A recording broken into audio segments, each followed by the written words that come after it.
Tumsifu Yesu Kristo.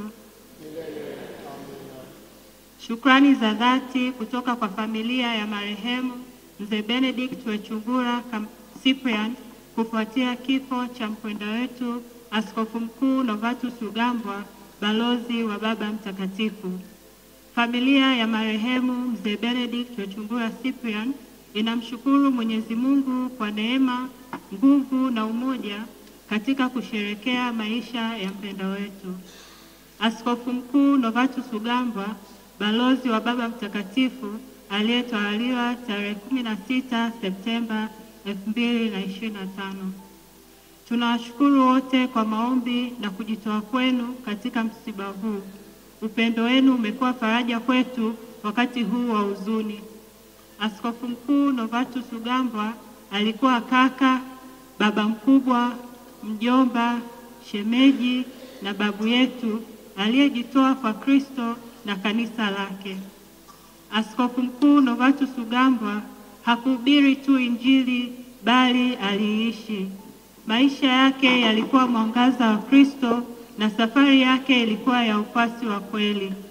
Atasalia mioyoni mwetu milele, akikumbukwa si tu kwa utumishi wake Vatican na kanisa, bali pia kwa upendo wake, unyenyekevu, fadhila na imani yake isiyoyumba.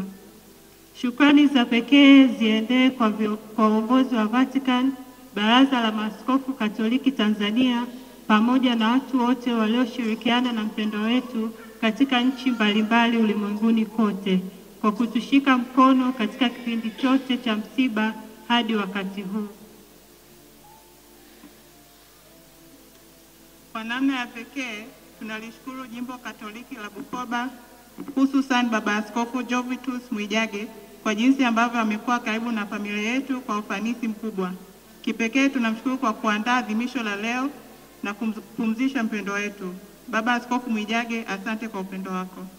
Zaidi ya hayo, shukrani zetu za dhati ziwaendee waadhama makardinali, wahashamu maaskofu wakuu, wahashamu maaskofu, waheshimiwa mapadri, watawa na wa kike na wa kiume, na ndugu waombolezaji wote kwa jinsi mlivyoshirikiana nasi katika msiba huu. Mungu awabariki sana.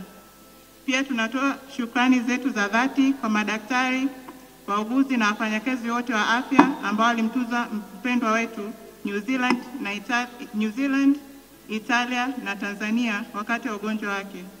Mungu awabariki.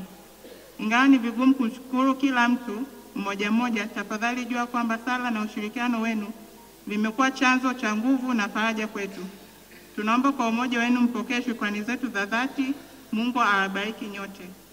Raha milele mpe Bwana. Apumzike kwa amani. Amina. Nawashukuru kwa kunitembelea kama wadau wa Breeze Online TV. Niwapongeze kwa kuanzisha chombo hiki ambacho kwa maoni yangu kinalo jukumu kubwa la kuinjilisha na pia la kuelimisha jamii kuhusu masuala mbalimbali ya msingi. Kujihusisha na mambo haya ni kuijali jamii na kuiwezesha kushughulikia yale yanayopaswa kufanyiwa kazi. Napenda kualika waamini wa Dar es Salaam, Wakristo wa Dar es Salaam na watu wote wenye mapenzi mema kuitambua Breeze Online TV kama chombo kinachotambulika na kinachokubalika, na hivyo kuwaunga mkono katika harakati za kutekeleza majukumu yao ya kutufikishia habari njema. Na mshukuru kila mmoja atakayewapokea na kuwapa ushirikiano unaotosheleza. Mungu awabariki na kuwalinda.